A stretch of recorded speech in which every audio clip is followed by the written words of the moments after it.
kārtīgais Jaunpadracis notiek Eiropas sporta nedēļas bija aktīvi ietveros.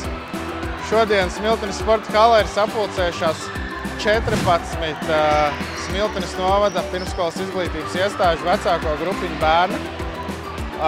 Jā, un kā jūs redzat, kā jūs teicat, šis Jaunpadracis tikai parāda to, ka Smiltenes novads ir aktīvs jau no mazotnes, un tā tas rit līdz pašam sirmam vecumam.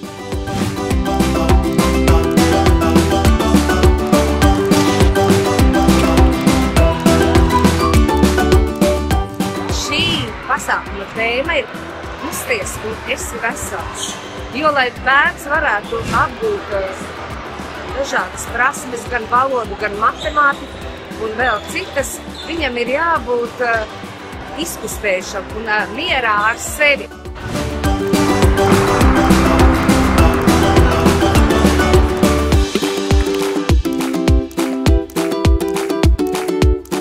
Bērni darbojas dažādās stacijās, kur ir gan tiek apgūti dažādi psiholoģiskie procesi, domāšana, atmiņa un, protams, tas viss savienots ar kustību. Un šeit ir arī tas satikšanās prieks.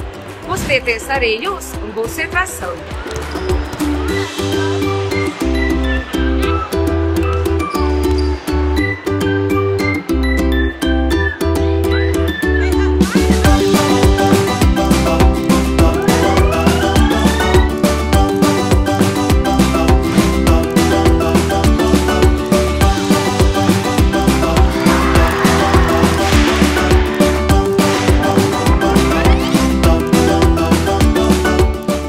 Es gribētu droši teikt, ka Smiltenes novadā sanāk sports.